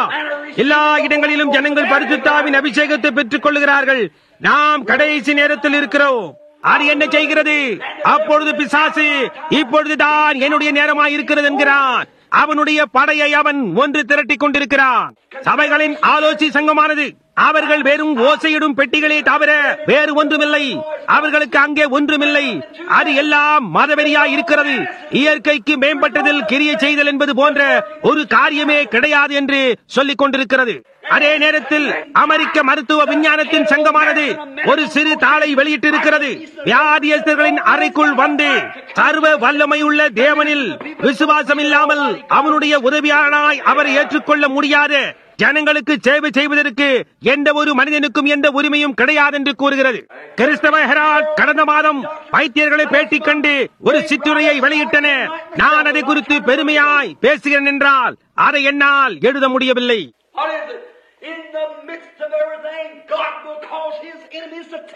எல்லா காரியங்களின் மத்தியில் அவருடைய மகிமைக்காக அவருடைய சத்துருக்கள் சாட்சி கொடுக்கும்படியாக தேவன் செய்வார். ஆமையா, எங்களால் உதவி கருவிகளை வைக்கத்தான் முடியும். ஆனால் தேவனே சுகமளிப்பவராக இருக்கிறார் என்று வைத்தியர் கூறுகிறார். இந்த புத்தி இல்லாத கூட்டம் எல்லா நேரங்களிலும் அறிந்திருக்கிறவைகளை இந்த மகத்தான மனிதர்கள் இப்பொழுதுதான் கண்டுபிடிக்கிறார்கள் என்று நான் கூறினேன். அது உண்மை. இந்த மகிமையான நாட்களில் ஒன்றில் வேசிகளை நல்ல ஸ்திரீகளாகவும் குடிக்காரர்களை நல்லவர்களாகவும் கிறிஸ்தவர்களாகவும் மாற்றுகின்ற இந்த வல்லமை குழுதான் எடுத்துக் கொள்ளப்படுதலில் மகிமைக்கு அவர்களை இந்த பூமியிலிருந்து தூக்கிக் கொண்டு போகும் வல்லமையும் அதேதான் என்று நீங்கள் கண்டறிவீர்கள். அது ஒரு கால் அதிக காலம் கடந்ததாக இருக்கலாம். அநேகருக்கு அது ஒரு கால் அதிக காலம் கடந்ததாக இருக்கலாம். அந்த நாளிலே மிகாயேல் ஜனங்களுக்காக எழும்பி நிற்பார். அவர் ஒன்றும் ஜாதிகளுக்காக எழும்பி நிற்கவில்லை. அவர் ஜனங்களுக்காக எழும்பி நிற்கிறார். பூமியின் தொழிலை நித்திரை பண்ணுகிறவர்களாகிய அநேகரில் சிலர் நித்திய ஜீவனுக்கும் சிலர் நித்திய நிந்தைக்கும் நிகழ்ச்சிக்கும் விழித்து எழுந்திருப்பார்கள். ஞானவான்களோ ஆகாய மண்டலத்தின் ஒளியை போலவும் அநேகரை நீதிக்கு உட்படுத்துகிறவர்கள் நட்சத்திரங்களைப் போலவும் என்றென்றைக்கும் உள்ள சதா காலங்களிலும் பிரகாசிப்பார்கள். அல்லேலூயா. ஒரு கூடாரமோ அல்லது வீடோ நான் ஏன் கவலைப்பட வேண்டும்? எனக்காக அங்கே ஒரு மாளிகை அவர்கள் கட்டுகிறார்கள் என்றாவது ஒரு நாள் என்னை பார்க்க வருவார்கள். அது என்ன?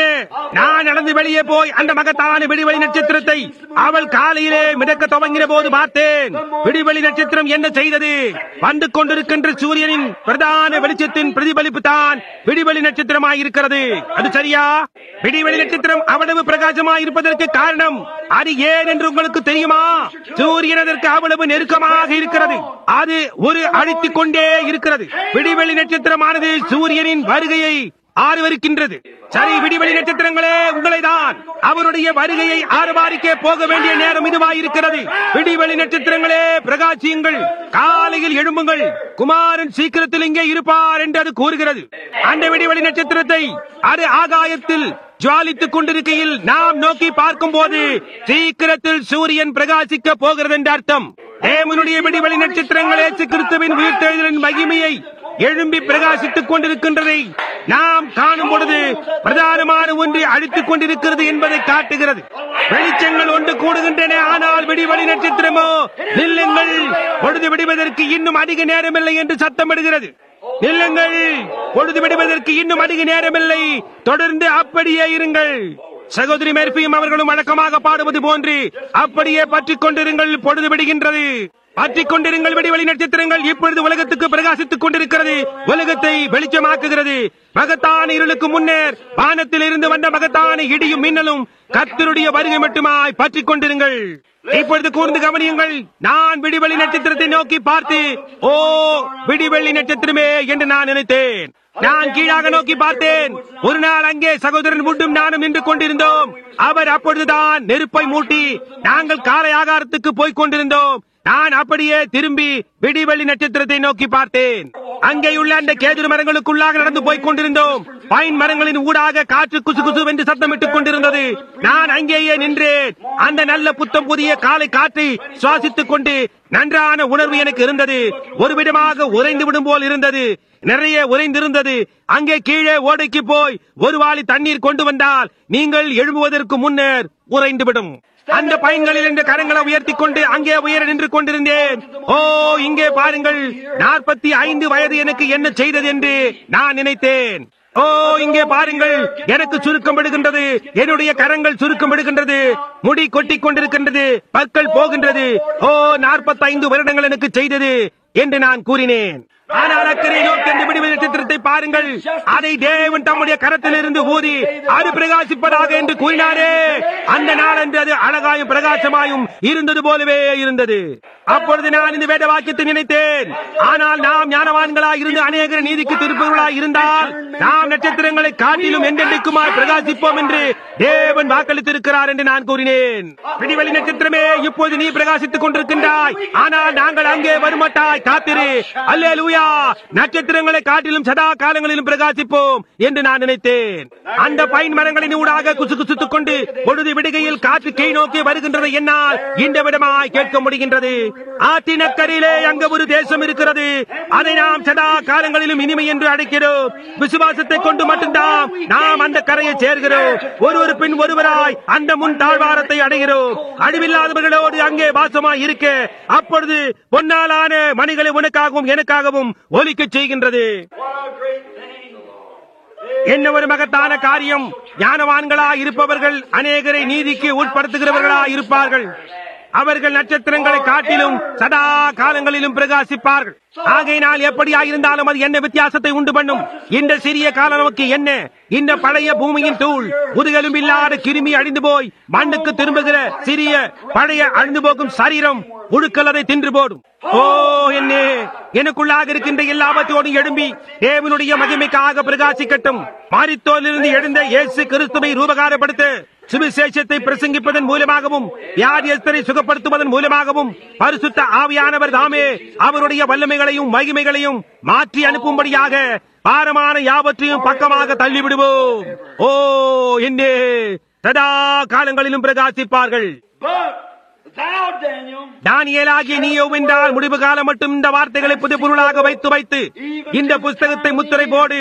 அப்பொழுது அநேகர் இங்கும் அங்கும் ஓடி ஆராய்வார்கள், அறிவும் பெருகுவோம் என்றான். Then I, Daniel, beheld and looked, and behold, there stood அப்பொழுது தானியேலாகிய நான் ஆற்றுக்கு இக்கரையில் ஒருவனும் ஆற்றுக்கு அக்கரையில் ஒருவனுமாகிய வேறே 2 பேர் நிற்க கண்டேன். சணல் வஸ்திரம் பரிசுத்த ஆவி தரித்தவரும் ஆற்றின் தண்ணீர்களின் மேல் ஜனங்களும் கூட்டங்களுமாய் நிற்கிறவருமாகிய புருஷனை ஒருவன் நோக்கி, ஜனங்களின் மேல் பரிசுத்த ஆவி, ஓ அல்லேலூயா, பரிசுத்த ஆவி. வெளிப்படுத்தல் 15:16 அடர்த்தியும் திரளானவர்களும் தண்ணீர் என்றால் அடர்த்தியும் கூட்டமுமான ஜனங்கள் என்று கூறுகிறது. இங்கே ஒருவர் வெண்மையான சணல் வஸ்திரம் தரித்தவராய் தண்ணீர்களின் மேல் நின்று கொண்டு அவருடைய கரங்கள் பரலோகத்தை நோக்கி இருக்க மேலும் கீழுமாய் தன்னைதானே அசைத்துக் கொண்டு இவைகளெல்லாம் நிறைவேறி இனி காலம் செல்லாது ஆகும் பொழுது என்றென்றைக்கும் ஜீவித்திருக்கிறவர் பேரில் ஆணையிட்டார். அல்லேலூயா. இனி காலம் செல்லாது தேசங்கள் உடைவதையும் அதே போன்று காரியங்கள் சம்பவிப்பதையும் காணும் பொழுது தேவ ரகசியம் ஏற்கனவே நிறைவேறியாயிற்று என்று ஆணையிட்டார். தேவ ரகசியம் அது என்ன? தேவன் உங்களுக்குள்ளாக மகிமையின் நம்பிக்கையா இருந்து பரிசுத்த ஆவியின் அபிஷேகத்தை பிரகாசித்துக் கொண்டிருப்பதே ஆகும். பின்னர் அவர் இவைகளெல்லாம் சம்பவிக்கும் பொழுது இனி காலம் செல்லாது என்று கூறினார். தங்கள் தேவனை அறிந்திருக்கிற ஜனங்கள் என்று தானியேல் கூறுகிறார். கடைசி நாட்களில் அநேகர் இங்கும் அங்கும் ஓடி ஆராய்வார்கள், அறிவும் பெருகிவோம். ஆனால் தங்கள் தேவனை அறிந்திருக்கிறவர்கள் திறன் கொண்டு கடைசி நாட்களில் அதற்கு ஏற்றபடி செய்வார்கள். அவர்கள் அதற்கு ஏற்றபடி செய்வார்கள்.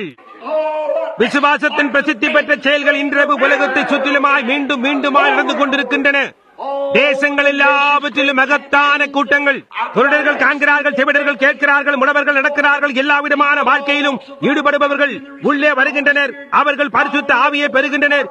ஏழையும் தரித்திரனும் மட்டுமல்ல, லட்சாதிபதியும் எல்லாரும் பெற்றுக் கொள்ளுகின்றனர். தேவனுடைய மேலாடை எடுத்து ஒவ்வொருவர் மேலும் போட்டு அவர்கள் ஒவ்வொருவருக்கும் கல்யாண விருந்திற்கு ஒரு அழைப்பை கொடுத்துக் கொண்டிருக்கிறார். என்றாவது ஒரு நாள் மகத்தான பிரதான ஆசாரியரான மெல்கிசேதேக்கு வருவார். இந்த மகத்தான மகிமையின் நாட்களின் ஒன்றில் நாம் புத்தம் புதியதாய் ராபோஜனத்தை அவரோடு கூட தேவனுடைய ராஜ்யத்தில் புசிப்போம். ஓ, தேவனுடைய ராஜ்யத்தில் இருப்பதற்காக இன்றிரவு நான் அவ்வளவு சந்தோஷமாயிருக்கிறேன். ஆமையா, ஏதோ மகத்தான நாளில், ஏதோ அதிசயமான நாளில் இனி காலம் செல்லாததாகிவிடும். பாருங்கள், நாம் நித்தியத்திலிருந்து வெளியே வந்தோம். உலகம் என்று ஒன்று உண்டாவதற்கு முன்னர் நாம் இருந்தோம். உங்களுக்கு தெரியுமா, தேவன் மனிதனை தம்முடைய சொந்த சாயலில் உண்டு பண்ணினார். யோபு தனக்கு ஞானம் இருக்கிறது என்று நினைத்த பொழுது அவர் யோபுவினிடத்தில் நீ எங்கே இருந்தாய் என்று கேட்டார். நான் பூமியை அஸ்திபாரப்படுத்துகிற போது, அதை செய்வதற்கு முன்னர் தேவபுத்திரர் எல்லாரும் கம்பீரித்த போது, விடியற் காலத்து நட்சத்திரங்கள் ஏகமாய் பாடின பொழுது நீ எங்கே இருந்தாய் என்றார். விடியற் காலத்து நட்சத்திரங்கள் சந்தோஷத்தால் கம்பீரித்தது. என்றோ ஒரு நாள் பூமியில் தாவரிப்போம் என்பதை அவைகள் கண்ட பொழுது பிரகாசிக்கின்ற அவைகள் சந்தோஷத்தால் கம்பீரித்தன. மெல்கிசேதேக்கு ராஜா தேவனுடைய நீதியில் வந்து நம்மை மீண்டுமாய் தேவனிடத்திற்கு மீட்டுக் கொள்ளும்படியாக அவருடைய ஜீவனை கொடுப்பார். இப்போது சதா காலங்களிலும் பிரகாசித்துக் கொண்டிருக்கின்ற நட்சத்திரங்களாயிருப்போம். நான் பூமியை அஸ்திபாரப்படுத்துகிற போது நீ எங்கே இருந்தாய்? அதன் ஆதாரங்கள் எதன் மேல் போடப்பட்டது? அவைகள் எதன் மேல் நிற்கிறது என்று கூறு. இப்பொழுது உன்னை இடை கட்டிக்கொள். நான் உன்னிடத்தில் ஒரு புருஷனை போல பேச போகிறேன் என்றார். யோபு ஒரு செத்த மனிதனை போன்று முகங்குப்புற விழுந்தான். ஆனால் அதை தாங்க முடியாமல் போயிற்று. தேவன் அங்கே இருந்தார். அங்கேதான் காரியம். பூமியை அஸ்திபாரப்படுத்துகிற போது நீ எங்கே இருந்தாய்?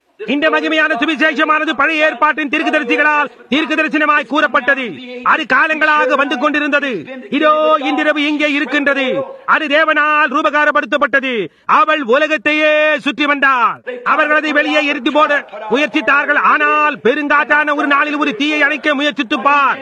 ஒரு காட்டில் உள்ள காய்ந்து போன மரத்தின் தீயை அணைக்க முயற்சித்துப்பார். ஏன் உங்களால் முடியாது?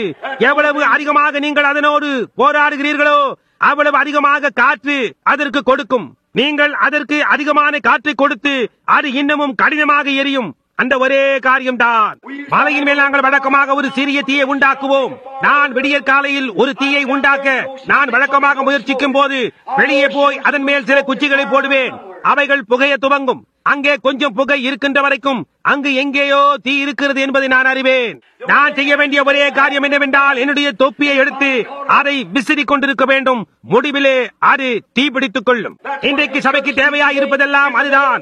கர்த்தராகிய இயேசு கிறிஸ்து அவருடைய மகிமையில் வரும்பொழுது அவரை ஏற்றுக்கொள்ள விசுவாசத்தை திருப்பி விசிறச் செய்ய பெந்தேகோஸ்தே நாளன்று பலத்த காற்று வந்தது போன்ற இன்னொரு காற்றின் விசிறுதலே தேவையாயிருக்கிறது. அடையாளங்கள் அற்புதங்கள் சம்பவித்துக் கொண்டிருக்கின்ற வினோதமான காரியங்களை நோக்கி பாருங்கள். பூமி அதிர்ச்சிகளும் பல இடங்களில் உண்டாகும். கடல் அலைகள் அத்துமீறி வந்து கரையை கடந்து செல்லும். இயேசுவானவர் கூறினது போன்றே சம்பவிக்கும். புருஷர்களுடைய இருதயங்கள் பயத்தால் தவறி போகும். பயம், ஓ கோபால்டு வெடிகுண்டை யார் முதலில் தூக்கி எய்ய போகிறார்கள்? என்ன சம்பவிக்குமோ? ஒரு சில மணி நேரத்தில் முழு உலகம் அக்கினியால் அழிந்திருக்கும். ஏன்? அந்த குண்டு விமானத்திலிருந்து வெளியே வருவதற்கு முன்னதாகவே நாம் தேவனுடைய சமூகத்தில் இருப்போம். அது உண்மை. அது என்னவாக இருக்கும்? அது ஒன்றுமாக இருக்காது. ஆனால் நாம் இந்த பழைய மாம்சமான மேலாடையை கீழே போட்டு விடுவோம். நாம் கீழே போட்டுவிட்டு எழும்பி நித்தியமான பரிசு பெற்றுக் கொள்வோம். ஆகாயத்தின் ஊடாக கடந்து செல்கையில் பிரிவுபசாரம் என்று ஆர்ப்பரிப்போம். இனிய ஜெப வேளை அதெல்லாம் தீர்ந்து போயிருக்கும். நாம் வீட்டிற்கு போவோம். இந்த பழைய சரீரத்தை கீழே கிடத்தி அதை ஒரு கிரீடம் மேலங்கிக்காக பண்டமாற்றச் செய்வோம். அது ஒருபோதும் தேய்ந்து போகாது. கர்த்தராகிய இயேசு கிறிஸ்துவின் சமூகத்தின் மகிமையின் வீதியில் நடக்க சதா காலங்களாய் எல்லாவற்றை காட்டிலும் பிரகாசித்து அழியாமையாய் ஜீவிக்கும்படியாக ஒரு வயதான மனிதனில் இருந்து ஒரு வயதான ஸ்திரீயில் இருந்து ஒரு வாலிப நபராய் மீண்டும் திரும்புவோம். உன்னிடத்தில் உள்ள தேவனுக்கு மகிமை உண்டாவதாக. நமது மத்தியில் அவர் மகத்தான காரியங்களை செய்தார் என்று பாடுவோம். இன்றைக்கு நாம் பிரயாணத்தில் எல்லா காரியங்களையும் எல்லா கரத்திலும் தேவனுடைய வல்லமையோடு உபகாரப்படுத்திக் கொண்டு இருக்கையிலே நாம் சுற்றுமுற்றும் பார்த்து நாம் எங்கே இருக்கிறோம் என்று பார்ப்போமாக. அத்தி மரம் துளிர்விட்டு இளங்களை தோன்றுவதை பாருங்கள். மற்ற மரங்களும் துளிர்விட்டு இளங்களை தோன்றுவதை பாருங்கள். ஜாதிகள் துளிர்விட்டு இளங்களை தோன்றுவதை பாருங்கள். பரிசுத்த ஆவி சபை துளிர்விட்டு இளங்களை தோன்றுவதை பாருங்கள். செய்ததையே செய்கிறதும் திரும்பி வருகிறதும் அதே அடையாளங்களும் அற்புதங்களுமாய் பெண்டேகோஸ்தை நோக்கி பாருங்கள். அல்லேலூயா. ஜெபம் செய்வோமாக.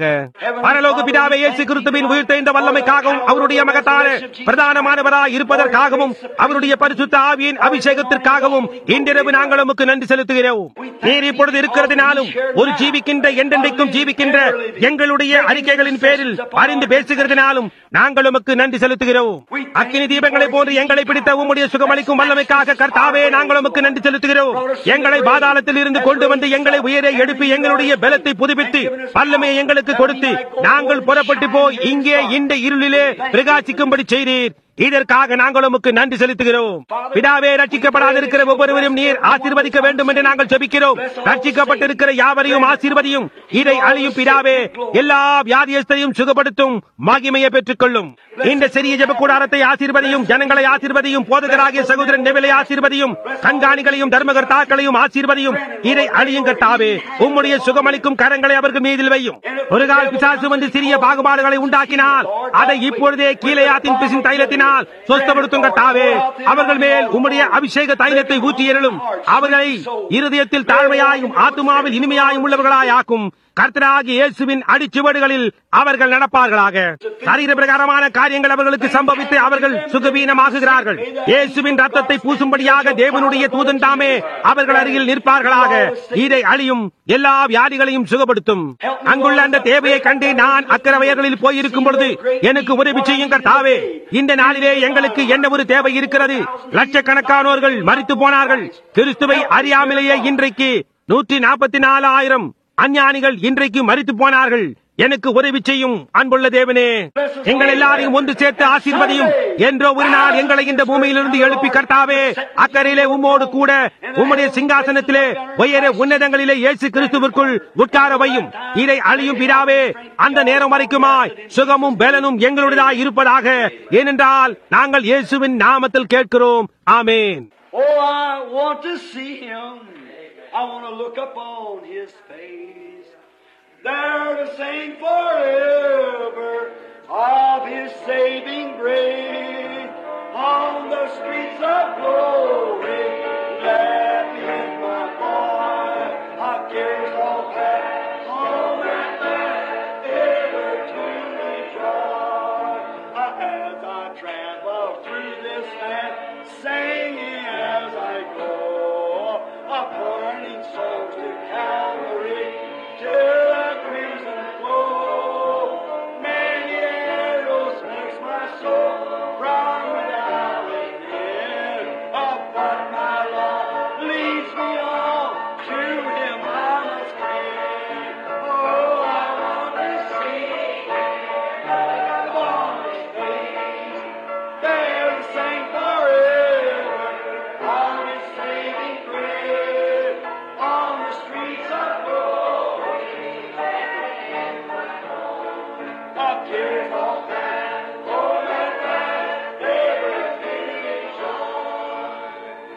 இப்பொழுது கவனியுங்கள் ஒரு வினாடி.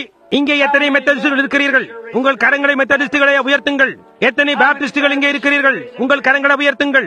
இங்கே எத்தனை பிரெஸ்பிட்டேரியன்கள் இருக்கிறீர்கள்? உங்கள் கரங்களை உயர்த்துங்கள். நாசரீன்கள் எத்தனை பேர்கள்? உங்கள் கரங்களை உயர்த்துங்கள். எத்தனை பெண்டேகோஸ்துகள் இருக்கிறீர்கள்? உங்கள் கரங்களை உயர்த்துங்கள். எத்தனை லூதரன்கள் இருக்கிறீர்கள்? உங்கள் கரங்களை உயர்த்துங்கள். நாம் எல்லாரும் இங்கே இருக்கிறோம். நல்லது. பாருங்கள், ஒரு மகத்தான பெரிய குழு, எல்லாம் கலந்ததாக, எல்லாரும் ஒரே இடத்தில் உன்னதங்களில் உட்கார்ந்து கொண்டு ஆசீர்வாதத்தில் களி கூர்ந்து கொண்டிருக்கிறோம். இப்பொழுது மெத்தடிஸ்டுகள் பாப்டிஸ்டுகளோடும் பாப்டிஸ்டுகள் லூதரன்களோடும் கரங்கொழுக்கும்படி நான் விரும்புகிறேன். அப்படி சுற்றி திரும்பி ஒருவர் இன்னொருவருடைய கரங்களை குலுக்குங்கள். இந்த வழியாய் அப்படியே திரும்பி குலுக்குங்கள். இப்பொழுது நாம் அதை பாடிக்கொண்டிருக்கையில் கரங்கொழுக்குங்கள்.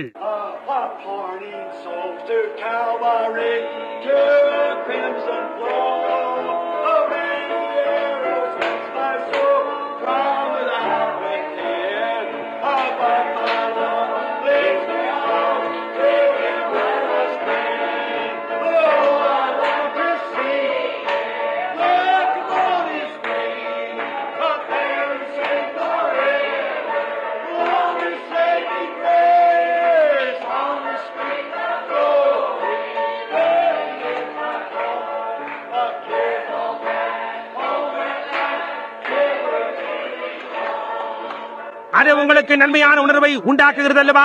உங்களுடையதெல்லாம் என்பது போன்றதான உணர்வை இது உங்களுக்கு உண்டாக்கவில்லை. இங்கே எத்தனை கிறிஸ்தவர்கள் இருக்கிறீர்கள்? உங்கள் கரங்களை உயர்த்துங்கள். கர்த்தராகிய இயேசு கிறிஸ்து மேல் விசுவாசம் வைத்திருக்கிற அனைவரும் உங்கள் கரங்களை உயர்த்துங்கள். ஓ, என்ன ஒரு அற்புதமான காரியம்! இப்பொழுது நாம் நம்முடைய வித்தியாசப்பட்ட வீடுகளுக்கு இங்கிருந்து பிரிந்து போகையிலே ஜெபத்தோடு நாம் போவோமாக. இப்பொழுது நாம் நம்முடைய பழைய கலைந்து போகும் பாட்டை பாடுவோமாக. எத்தனை பேர்களுக்கு அது தெரியும்? உங்களோடு இயேசுவின் நாமத்தை கொண்டு செல்லுங்கள் என்ற பாட்டு எல்லாருமாக சேர்ந்து இப்பொழுது பாடுவோமாக.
நீங்கள் என்ன செய்ய வேண்டும் என்று நான் விரும்புகிறது இதோ இருக்கிறது.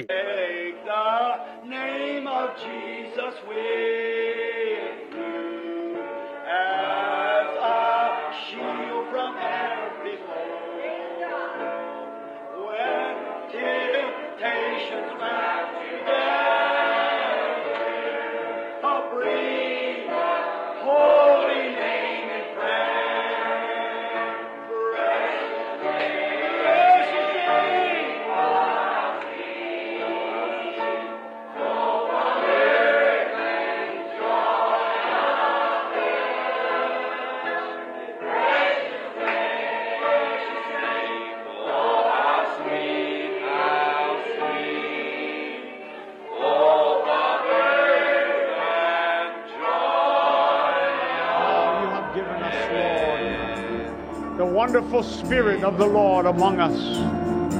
You have sent it, Lord, to encourage us, Lord, that we would go forward in a march toward the promised land. Go to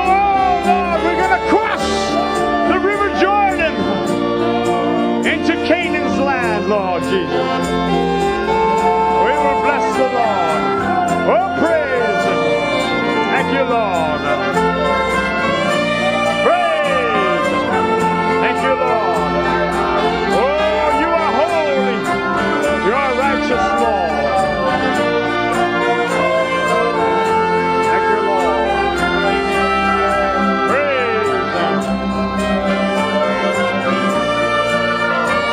Oh, He's worthy.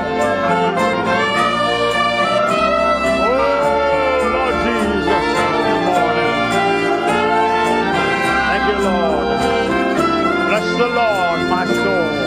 All that is within me, bless the Lord. Oh, my soul. My soul will magnify you, Lord. When the sun comes up in the morning, I will rise and I will praise the Lord. I will rise and seek your face, Lord. Upon my bed I will praise you, Lord. And I will lift my hands to you, Lord. Oh, because you are worthy. You are worthy of all the praise. Oh, thank you, Lord. When the sun rises in the morning and the creation gives praises, all creation gives praise. Oh, glory. Everything that hath breath, praise the Lord. Give praise to Almighty God. Oh, for what He has done. Oh, the word of life that has come forth. Thank you, Lord. Thank you, Lord Jesus. Oh, praise. Bless the Lord, my soul. Magnify the Lord. It will rejoice in the Lord, for He is good. He will keep His people. He will protect His people. Thank you, Lord. You are salvation. You purchased our salvation, Lord, upon Calvary.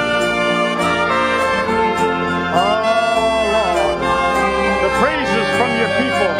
You love the praises. Oh Lord, you love it when we give you thanks.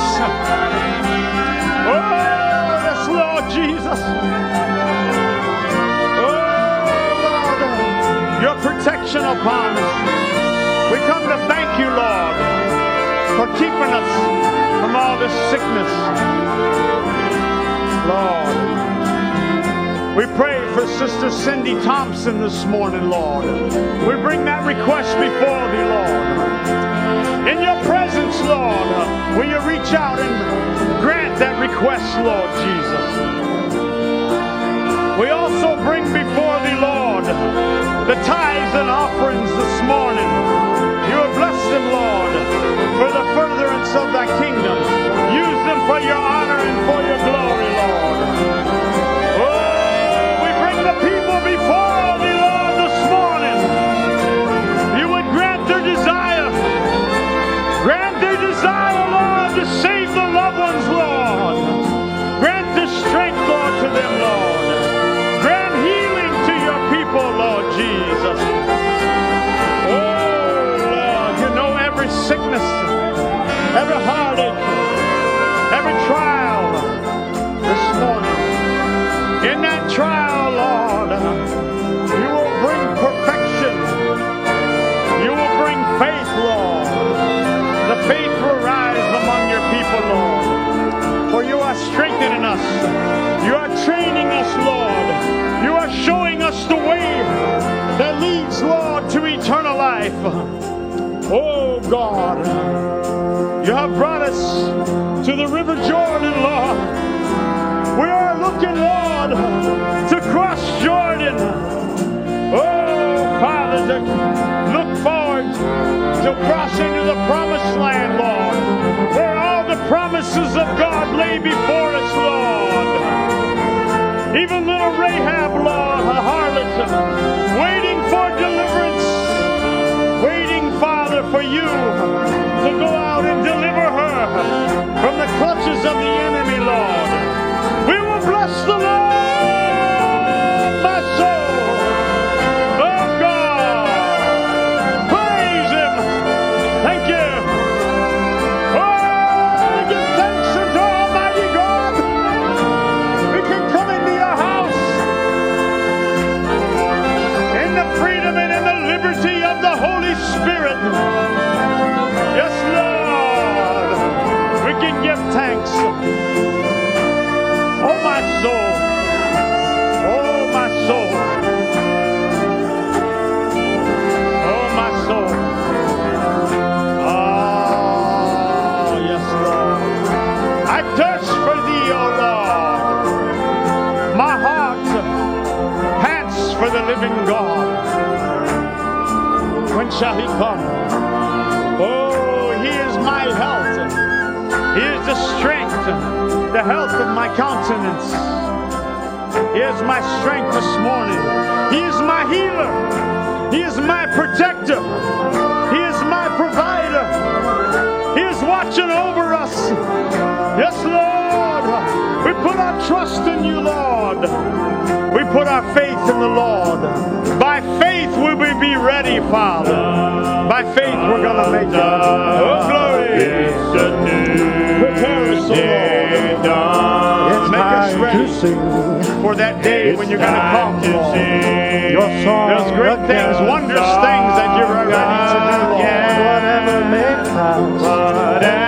You said, greater than these shall you do. Because I go to the Father, I go to prepare a house for you, Lord. I go to give thanks. I go to make a way for you, Lord.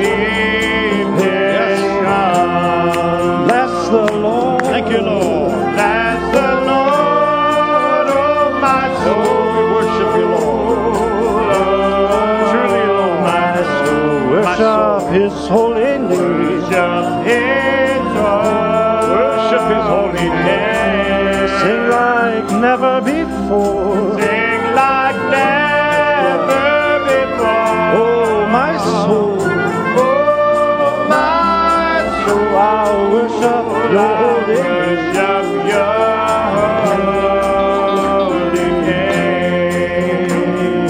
You're rich in love. You're rich in love. And you're slow to anger. You're slow to anger. Your name is kind. Your name is kind. And your heart is kind. Thank you, Lord, for your wonderful, wonderful gift of life. I will keep on singing.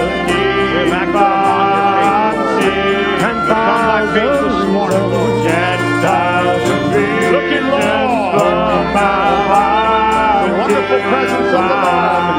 And that is all the promises of God. In your presence, Lord, the outpouring.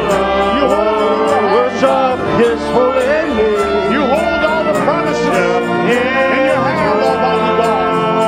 We give thanks for that. Sing like never before. Oh Lord, sing like never before. Even the healing of your people. Yes, Lord.